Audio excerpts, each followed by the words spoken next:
Pub Talk, the unofficial official craft beer podcast of Oklahoma, where we're all about the 3 Bs, beer buddies and bullshit.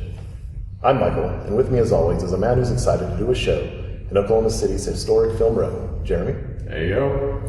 On today's show, we hit the road again, this time to talk with folks from Core4 Brewing about their craft beer come up and more. If you like what you hear today, oh, voice cracked. Edit that out. If you like what you hear today, don't forget to hit that like and subscribe button wherever you're listening to us, and show some love on social media at Pub Talk Podcast. All right, let's get into it. First off, thank you for having us out today. Thank you. Being here. Thanks for coming all the way down. Our pleasure. Typically start off the show with some introductions. You can share with who you are and what you do here. Sure, okay. First of all, good job on that intro. Yeah. And you always have like really fun, witty intros. I like it. It's like, how you come up with those, I don't know. My voice cracks only on half of them. Thank you. I thought it didn't. I thought I was supposed to edit that out. Which is it? Anyways, I'm Buck, marketing director, co-owner of Core4 Brewing, the pretty face of the bunch. I'm Jill. I'm the taproom manager.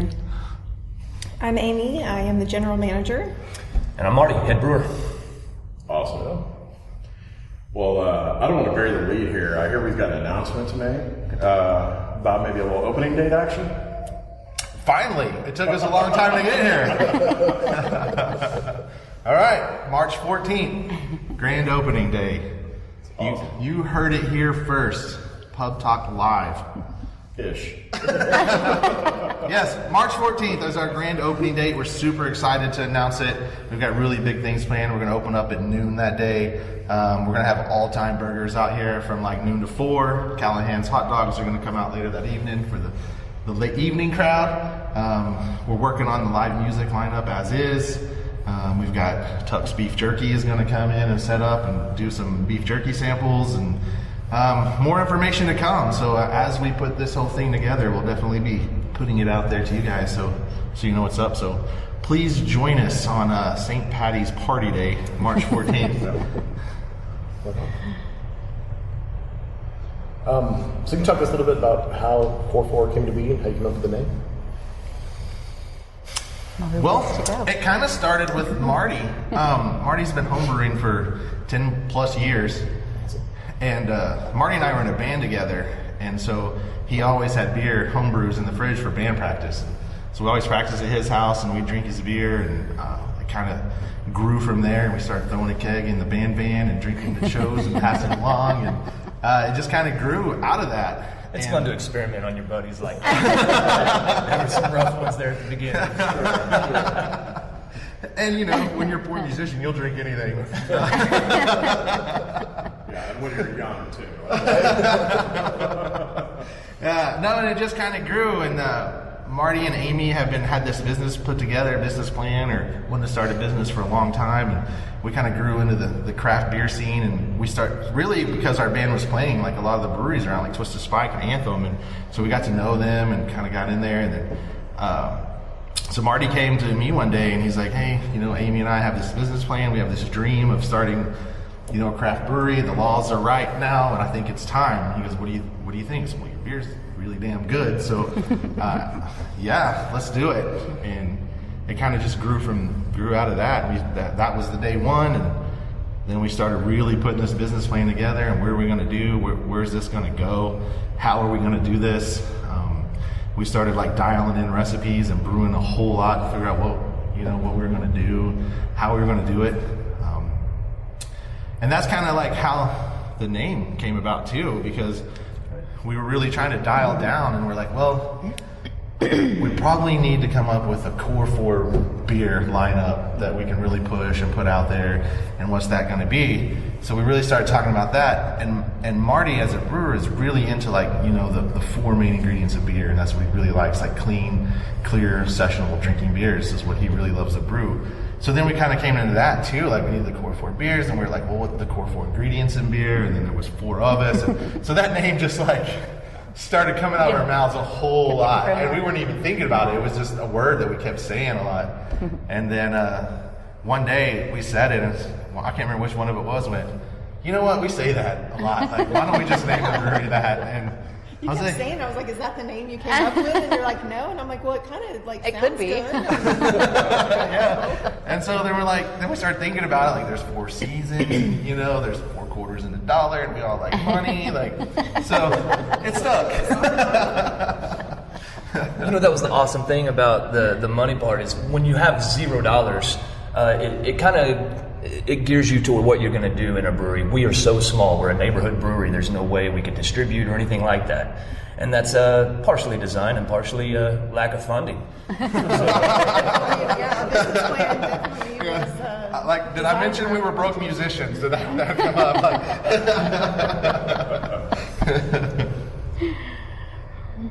So let's talk about the location here a little bit. So we're on Film Row here in Oklahoma City. You know, if you're watching the video, you can see what the tap room looks like, but can you just talk to us a little bit about how you selected the location, kind of the history, the name, Film Row, that kind of thing? It comes back to that money point, like the price point was right. No, that was a big thing. Like, we looked at a lot of properties. We all spent, over Oklahoma City. like, months, like, going through different properties and looking. And we looked at Automobile Alley over there, went through a bunch of properties. One time we even talked about like really going into a neighborhood and just doing like in the corner of like a shopping mall area, you know, like a little mall, Like a strip mall? A strip mall, right. And we talked about just doing that at one point. And so we were looking everywhere. And our buddy Benny, you know, from Angry Scotsman, he like had heard about this place. He was friends with the lady that was the manager of the building at the time. And he's like, I think I found you guys a spot. You really need to come look at us because I think you're going to like it. We're like, okay. So he brought us over here and showed us to us, and we were like, you know what? It was rough. It was rough. It was, But we have some that very off. supportive owners of this property that were willing to invest in it as much as we were, and Yeah. we are making it work. So it's Yeah. really exciting. Yeah, our landlords really went in with us and helped us out, and helped us with the build out, and it just fit us, and we like this area. yeah, it's a great location. The history of this area. I mean, this building itself, the Paramount building which we're in, still houses one of the oldest movie theaters in the state. That's awesome. And like, there's a screening room. The Dead Center Film Festival houses here as well. So we've already like worked out things, and then we've already had a screening over there. We showed a movie over there and gave away some beer, and so we have that and that is super cool that history is here. And like, this used to be the old storage building for Paramount Pictures, and they used to store their films here in like the 1930s. And so this was like the middle hub ground for their film storage. And so like, as we'll show you, like as we walk around, like some of our areas still have the old film vault doors, where it's like the big latch, you open the big door, and they're all like blast proof because, you know, film was very flammable back then. And so there's a lot of history here as well that really took us in. That's awesome. You know, talking about the building though, when we first got in here, it posed so many different interesting challenges for us because of the age of the building. Nothing had really been updated in quite some time. So, you know, opening up the concrete and finding out just all the interesting problems that come with a building this old. Just something we weren't expecting, but we're really thankful that we went through that, and we feel really good about all the facilities now. One of those, if we knew then what we know now. But yeah, no, it was a challenge, but you know what? It just makes the end game feel so much better. Absolutely. Well, before we get too much further along, we talk about the beer we have in front of us and maybe your plans for what you're going to have on tap.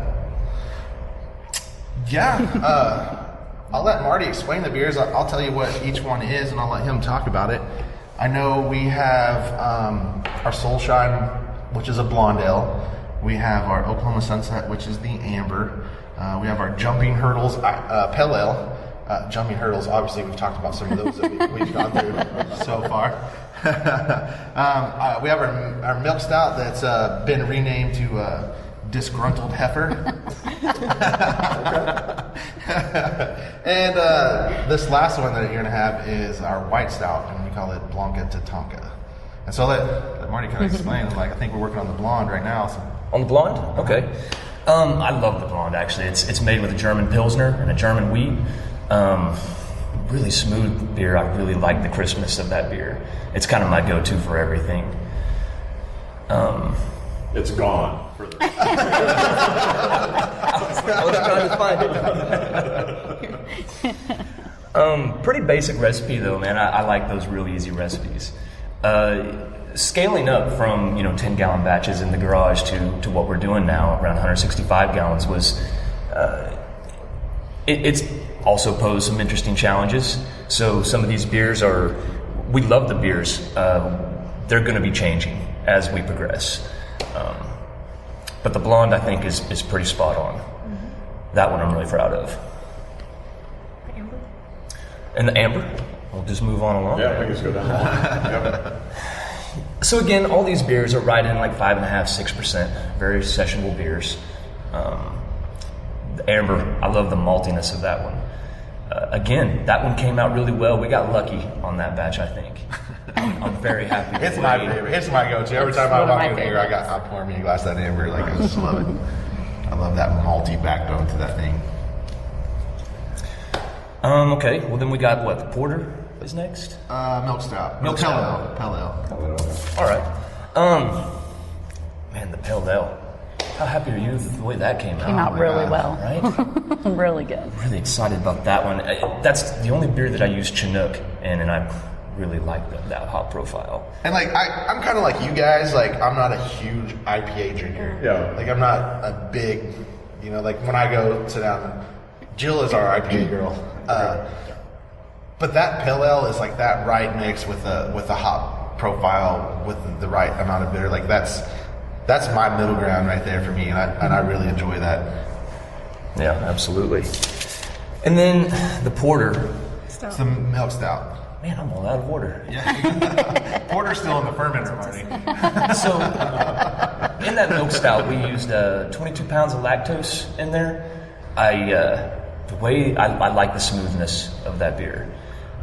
It came out a tad bitter, the more than I wanted. But I think, like I said, next time I think that'll be dialed in. But still, I love that beer. That chocolatiness is starting to The really nose shine. on that beer is just Yeah. really good. The smell of that is awesome. Yeah. And then the white stout. White stout? Tonka to Tonka. So I think that's one of our biggest beers that we have, coming in at like 7.8%. It's good. We're trying to copy a stout. We're trying to give that full body. I think we're getting closer every time on that one. Aged it on some cocoa nibs, so it's did. got a nice little chocolatey finish on it. And yeah, It's good. yeah, it's real clean. I like that one. And you look at it, and you can see right through it. Yeah. That's what I love about a white stout. Like it messes Yeah. with your taste buds. Like you stare at that thing, and you're like, "Oh, that's a nice pale ale or something." You take a drink, you're like, "What is that?" But that's what I love about it. That Yeah, it's good. it's kind of like the first time you ever had like a milkshake IPA, Yeah. and you're like, what is that? I don't know if oh my God, wow, Yeah, that's what it reminds me of. It just messes with your taste buds.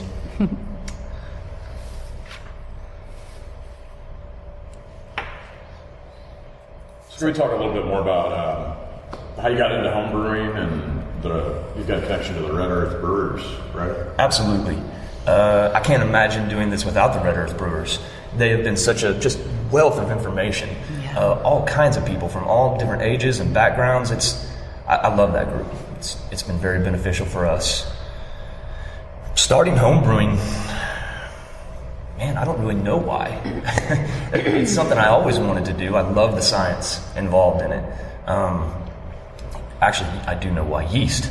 Before this, I really enjoyed baking. I just love how yeast works for you. I could go on and on about yeast. So Marty's kind of a science nerd. he has a lot of thermometers and anything to measure Beakers. stuff. Yes, before that you went through a bout of smoking meat and really get the whole temperature thing and timing and It's always something. alarms going off in the middle of the night. It was lots of fun. Interestingly enough, I failed every science class in high school. But I think even before Was it that, yeasty enough? Even before that, though, we bought a fixer-upper home as our first home. We still live there, and we're still working on it. But I think we're always challenging ourselves to do things on our, do it ourselves, figure it out. YouTube. Whatever we got to do. talk to people, do research, and do it ourselves. And so it's just like evolved into different things. So as Marty started making beer, I started making soap, and then I realized you can make beer soap. So we will have it for sale in our tap room. But just fun hobbies. No, when I first jumped in this with him and he brought me aboard, that was the big thing. Like, he would make a homebrew batch and he would put it in a glass carboy just to make sure I saw the yeast work. Like, he'd be like, Bob, come here and watch this. He'd like put his flashlight on, look what it's doing, and then he would like harvest it and grow it. He's like, look what I grew. Like, it's like mad scientist in the back, like, check it out. No, it's fun. It's funny. We can do a yeast-centric podcast later. Yeah, makes for good conversations. Just an hour.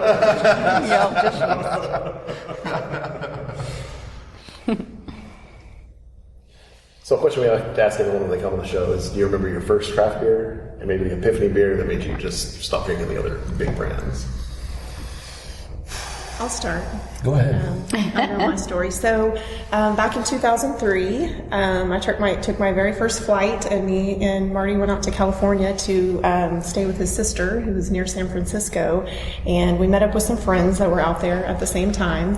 And we went to San Francisco, down there on the wharf, and we had some Anchor Steam on tap, and it was very eye-opening. I mean, very, full flavored beer here. We're still college kids drinking Keystone Light on the weekends, and so kind of changed my tastes a little bit. And then we'd go to the liquor store and do like the Jerome 6-pack and buy a bunch of different bottles so we could try different stuff. And come to find out that stuff really wasn't that good because they'd probably been sitting there for a while warm. As we got to, visit craft breweries, we spent a lot of time in Colorado, and we visited the Coors plant for our 10-year anniversary, and we've always had kind of a weird fascination with brewing beer and just different beer and just all the variety out there. I can't imagine the first craft beer. I really don't remember. I imagine it had to have been something like a Sam Adams or something like that. I mean, it couldn't have been anything great. I knew you guys were going to ask this question, so I've been like researching my brain, trying to figure out how to answer this question. And it's tough because I lived in Southern California in the early 2000s, and I used to go to the Huntington Beach Brewery, and we'd sit there and drink.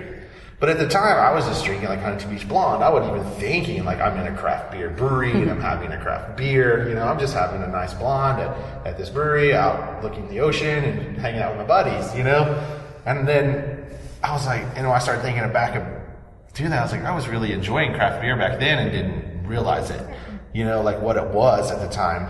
And then I remember one time being at somewhere down in Bricktown, and Flying Dog had a release, and I didn't know what Flying Dog was at the time, and I just remember, I think it was like an IPA of some kind. I was like, that's the nastiest tasting stuff. I don't know about anybody. When I think back on it now, it was a different time, and I had different tastes then, but I really think my true epiphany beer was probably Guinness, because I've been a Guinness drinker forever, and that was kind of the one that was really showed me that there was something out there different than what everybody else was drinking. And it's what guided me into trying other things. I really like this Irish dry. So now, look, there's a Scottish stout, and then there's all these other countries that make these stouts. And so I started buying those and sampling them, and it kind of grew from that. But I really think Guinness was probably my true epiphany beer that really made me feel there was other things out there. Yeah, mine was Red Stripe. So I'm a Bud Light girl, through and through, Bud Light all my life. And then we went to Jamaica to get married. They didn't have Bud Light. So I was forced to drink Red Stripe. And I loved it. So we came back, and then I started I never liked stouts until a year ago. So I started drinking Guinness Blonde and Harp and all those kind of things, and they were just amazing. And then when Oklahoma started opening up all the breweries and you can get these awesome little flights, learned how to like everything. So now it just depends on what I'm in, the mood for that day. Yeah, and forever I've never been an IPA fan, she's never been a stout fan, so that was her dream. She'd buy these big IPAs and I'd buy these big stouts, and that was our separated beers. And now this woman drinks all my stouts. I do, he gets mad at me. I'll go home and hey, I got this stout. She goes, I know, I drank that one. Yeah, sorry. There's some IPA in the fridge, though. Yeah, but I got 16 IPAs in there, and all my stouts are gone.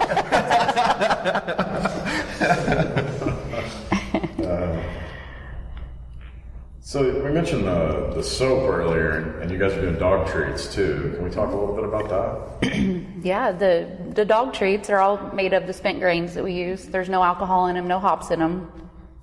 They pretty much come out of the mash tun, and then I just use flour and eggs and peanut butter, bananas, whatever you want to put in them. Bake them. Make them into cute little shapes. Right. Connor loves them. Yeah. I bet. They're not bad for people food either. Oh yeah, and we've had a bunch of people try them. No, seriously, because they're very dry. You need to drink a lot of beer with them. But I've never tried them, but we've had there's lots of nothing in friends them that's try going to hurt anybody. It's No, all stuff no. you'd eat anyway. Every time I smell one, I'm not gonna lie, I'm like, this is for you.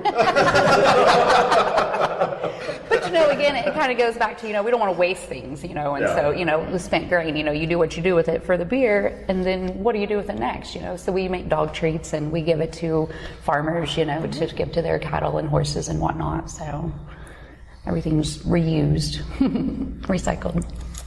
So on the soap, I have kind of a base recipe that I obviously made way before I started adding beer to it. So it's coconut oil, palm oil, olive oil, and so instead of using water, I boil down some beer to get the alcohol and carbonation out of it, and add that to the lye and mix it all up. And kind of like beer, it takes about 4 weeks to cure. So it takes a little bit of time to do it. But And she makes it out of different kinds of our beers, so they all smell different, look different, kind of like our beers do. So it does impact super the neat. color and the smell. I've been using it for a couple years. No lesions or rashes. Skin's still there. Soft as ever. So y'all have gone to a lot of festivals leading up to your grand opening. Do you have any stories from some of those festivals or favorites that you've attended leading up to this? We've met a lot of people. Yes, A lot of interesting people. made some good relationships. Yeah. I think my favorite was probably Zoo Brew. Yeah, I was going to say It was just Subaru's a probably my really favorite neat too. environment out there, being outside and lots of people and From all they over. they made it really fun and gave away prizes for decorating and were, really. And it's at the thankful that we zoo. were all there. How cool is that? Last year they set us up right next to the food line, so was perfect for us because nobody really knew who we were 100% yet. So we got a lot of publicity out of that, and then being right next to the food line, like the dude would hold the place in line and his girl would come grab beers and then go get back in line, and so we had a line going the whole time between the two. And no, it was really fun. And just the people you meet, hanging out. I'm such a people person anyway. I enjoy, they'll be pouring beers and I'll walk the line and just talk to everybody, He'll grab a pitcher. Need more beer? Need more beer?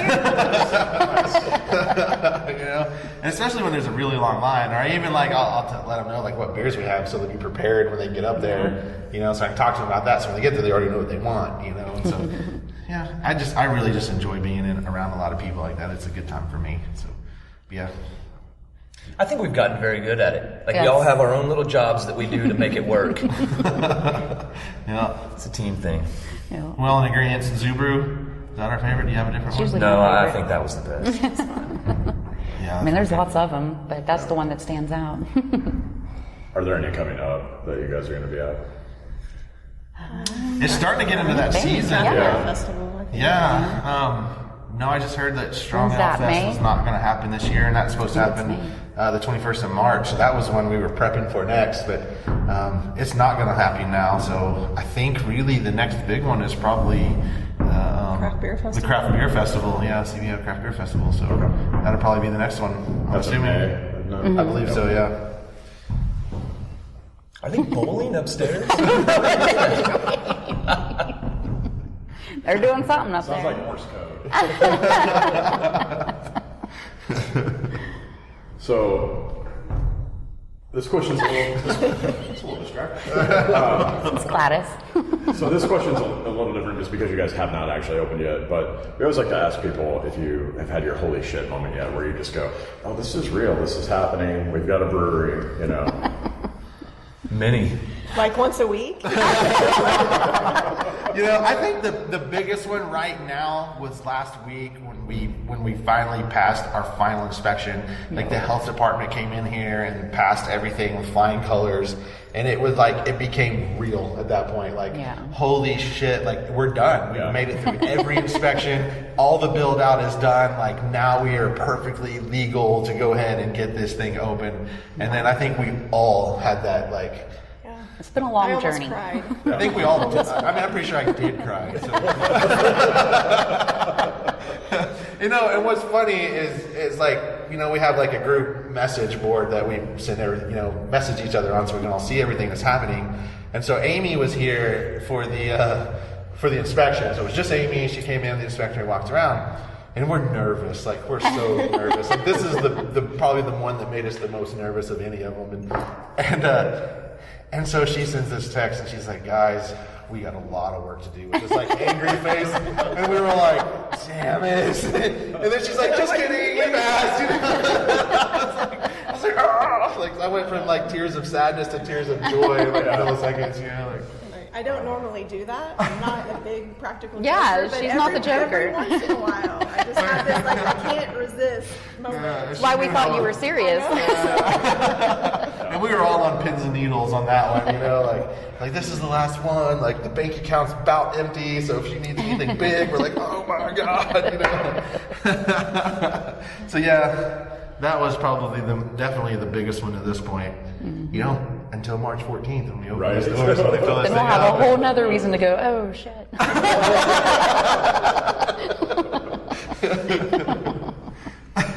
Right? So I saw online that one of your beers placed in the top 3 last year in the mash tun competition. We did. Can you talk to us about that beer and maybe what the mash tun is for people who don't know? What beer was that? Imperial Stout. It was the Imperial. I was trying to remember too. And we named it, it's Bonafide after That's that. It didn't have a name at the time. Yeah, but it was an Imperial Stout.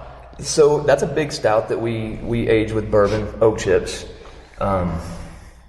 We've actually got some of that back there that's not carbonated yet, so if you guys would like to try some of that. Yeah, it's in the fermenter right now. We brewed this the other day. I'd have to twist my arm. It came out really well. Like, I'm pretty happy with that one. Yeah, that was our first attempt at a big beer like that for Mashed In. That went over very well. It was exciting that he won something because we weren't expecting that. We didn't expect anything. No. Matter of fact, I brought a few more beers that day that I thought would have done better. Mm-hmm. That took me by surprise. Yeah. It was exciting. And Mashed In is like it's a homebrew competition, and like so homebrewers from all over the state get together over here at Tapworks. They take over the 2nd and 3rd floor, and it's a big competition, and everybody shares their homebrews. Unfortunately, last year was the last year of it. Like, it went away as well. Yeah. They changed. It didn't really go away necessarily. They changed the name. It's now called the Spring Brew Off, and it's still going to happen. It's just a little bit different. So it's still a homebrew competition, but it's now called Spring Brew Off instead of Mashed In. But the same thing. It was just a big. So there was homebrewers from all over the state. Tulsa, Stillwater. I mean, everywhere. All the different homebrew clubs from all over were in, and so. No, it was a lot of people there and a lot of beer entered. A lot of great beer, too. A lot of great beer. So it was just a real, pleasure to even win anything there. So it was real nice to pick that up. And now it's Bonafide. It's got metal. It's a suitor.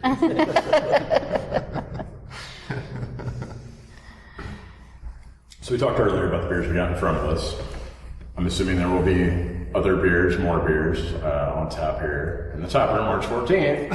March 14th. March 14th! What do you guys have any flagships you'll always have on? What should people expect when they come in and look at the beer menu? There's always going to be the Core 4 that are going to be here. Okay. But, with 12 taps and a 3.5 barrel system, we're going to be we're just changing all the time.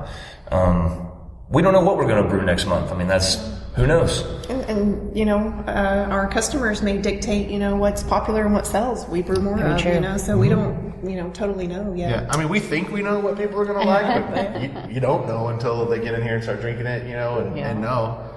But, I mean, we got 12 taps, and I know a good 6 to 8 of them will be like these right here, like good, just clean, drinkable beers. And then we'll have the rest, like 4 to 6 taps that are going to be like really adjuncted out there, weird experimental things that we just come up with, or small batches that we do, or just whatever we have the.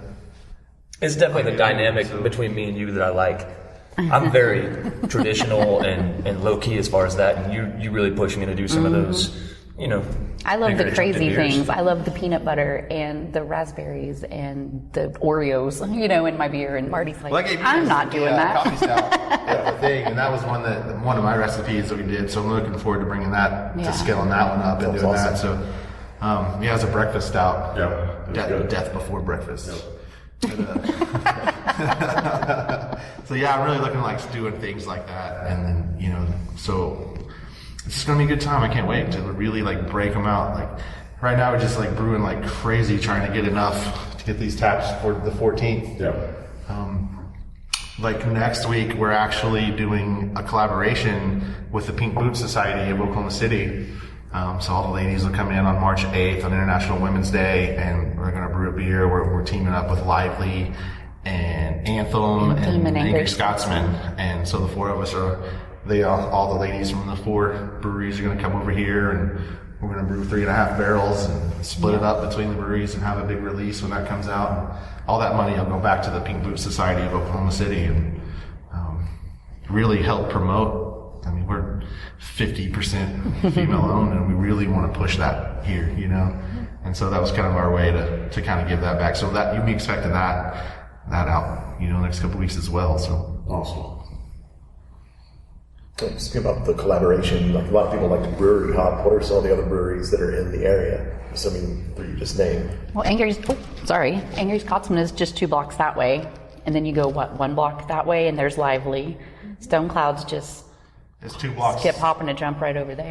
Yeah. So really the pub crowd would be start at Stone Cloud, and then you could walk 2 blocks pretty much to here, and then you walk another 2 blocks over there to Angry Scotsman, and then Lively is just a block away from Angry Scotsman, and then Anthem is just not a too couple far blocks right from around the there. corner from that. So it's a nice little crawl. And then we also have OK Cider is going in right beside us too. So those guys should be open sometime this summer. And so it kind of adds. It's one thing we really like. Another thing we like about this building is like the cider guys are going in, we're going in. There's a wine bar going in right here, and then there's a full bar with like a music listening room upstairs. So it's the best of everything here. So whatever you want, you can come right to this building. You can hang out, you can get whatever you want, and you like it's like your one-stop shop for a drinking good time. So we've got a lot of homebrewers who listen to the show. Any advice any of you guys would give them for if they want to make that leap to start their own brewery? You just have to do it. I mean, Just jump right in. there's so much more room in this state for these small kind of microbreweries. Yeah. I would say go for it. Whatever you think you need for build out, double it. Double it. Whatever time you think it's going to take, triple it. But no, go for it. And if you have questions or if you're interested, reach out to us. Definitely. You want to come in and hang out, brew, reach out to us. That's what we're about. We're really small. We're 3.5 barrels. Our system is very similar to a homebrew setup. What we have back there. And we just want to be like a neighborhood brewery. Like there's all these apartment complexes that went in around us, and that's what we're reaching out to is that. Our distribution model is limited at best. And so we were just taproom oriented. We want you just to come in here, you want to hang out. We kind of feel like you may come in a stranger, but you're going to leave a friend when you come here, Well, I mean, we're really excited about the growth in this part of downtown. Oh, I mean, yeah. There's new businesses opening up all the Every time. day. There's lots of retail spaces that are still open right here in Film Row. And the new convention center will be open this fall with the new Omni Hotel. Not even a mile away. That's going to bring a lot of tourism into this area. And the new Skydance Park or whatever, whatever park it is. Scissortail. Skydance is the brewery. Scissortail. I mean, I'll drink Skydance beer at Scissortail Park. If that's fair. So yeah, there's a lot.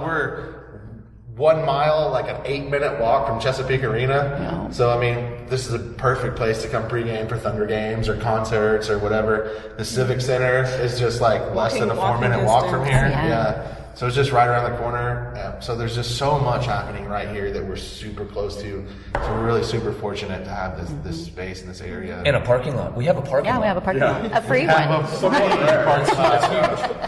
And you can park right by Steven Adams and like get your picture with him. And yeah. So I saw some posts on social media. Kind of popped up when I walked in there. Is there a story behind the mannequin over there? Violet? Saw some things online about creepy. And it was like So me and Amy wanted a way to display our merchandise, right? So we had talked about a half a mannequin, I guess you would say, just the body to put it up on our whatever, and it would show our t-shirts. So then I found this really cheap, adorable purple mannequin for like $30. With a seat and everything. Yeah, and she even came with a seat. Amy had to give her some hair, but you know, it's okay. And so we were gonna paint her, but the boys wouldn't let us. They liked Violet, and if we painted her, her name wouldn't be Violet anymore.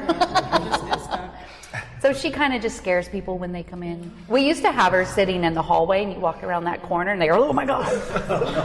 You know, I mean, it's great to see people jump at a purple mannequin. And if you notice, like, unfortunately, the way we're set up, you can't see the tanks and stuff from the tap room.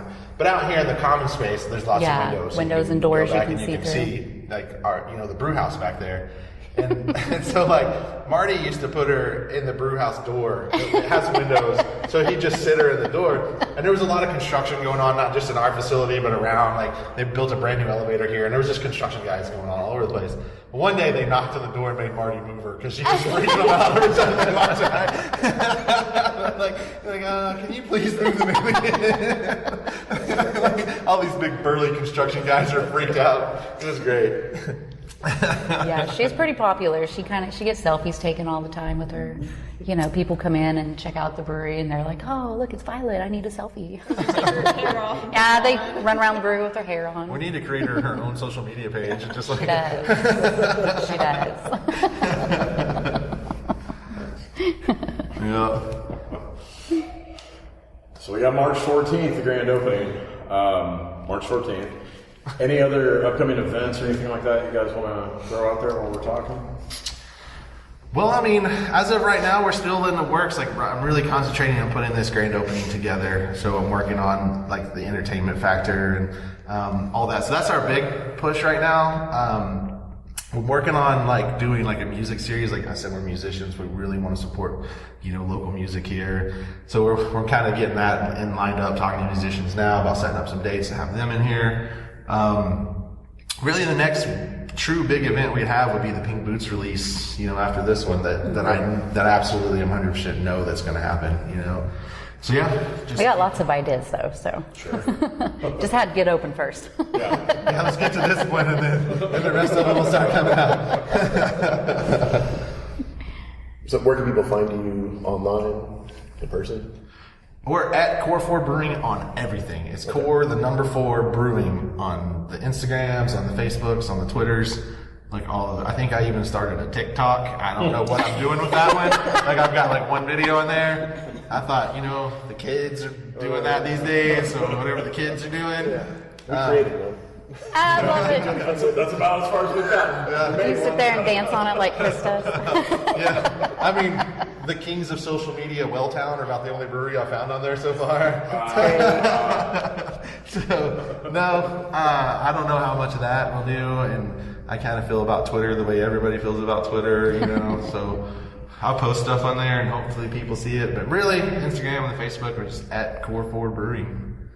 The website will be up in the next couple weeks, hopefully, you know, so we'll have a website all connected and everything, and yeah, that's it. That's the big main stuff. Before we wrap up, I have some questions for you guys. Oh shit. Tables have turned. So, I like to do this on interviews. It's a game that we like to play. It's called This or That. Okay. So I'm going to give you 2 words, and you have to pick a word. It's going to go real quick, and you have to pick the word, and it doesn't matter. Just say it out. Just say it out, and we're just gonna run through this real quick. Are you guys ready? Yeah. Ready. Porter or Scotch ale? Porter. Order. Yeah. Mexican or Italian? Mexican. Mexican. Indie or industrial? Indie. Industrial? I have to say something different. Hot dog or sandwich? Ooh, sandwich. Hot dog. A dog or a cat? Dog. Did we pass? I think we're gonna. We did. All right. Listen to that. It's our kind of people. I like you guys. Okay, so anything else you guys want to throw out there before we close her down? Just make sure you follow us on all our social media pages and stay in tune with what we got going on, because I know we got a lot of events that I'm working on, so a lot of things are going to happen. It's kind of what I like to do. At Core4 Brewing, if you have any questions, Core4 Brewing at Gmail, hit me up on Facebook or Instagram or whatever. Like I said, for like the homebrewers out there, if you want to talk about what we've gone through this process, or if you're thinking about that and you have questions, let us know, man. That's what we're here for. And do know that every brewery in town is going to give you advice and help you the Yes. best they can. We have received so much help from everyone Great around help. here. It's been amazing. So related to that, I'd like to, say thank you, and how grateful we are to everybody, our family, our friends, craft beer lovers, and everyone in the industry that's helped us get to this point, because Yeah. it takes a lot. It does. And it's not just, we didn't do this on our own. Nope. Yeah, we call on Donna and Bruce and Spike a lot. We call on Ross and Ingrid Scotsman a lot. Patrick Lively's been a huge help. We call on these guys a lot with questions. Bo with Cross Cannons as We have well. Bo with Cross Bo. Cannon, Dave Thomas up at Ponca City at Vortex. Him, Dave Thomas, and Bo all have the same brew house that we have. So we talk a lot about different issues that we're having, or they might be having a problem by calling us, or vice versa, or something good happens, so we'll call and tell them, we figured this out. So no, the industry is super nice. Everybody's super good, and super friendly, and we can't thank everybody enough. Absolutely. Awesome. Thank you guys again. Yes, thank you. Thank you. Get your asses down here March 14th. March 14th. Yeah, thank you guys for coming. Yeah. Yes, appreciate you guys. thank you. That guy said, don't let the door hit in the vagina on the way out.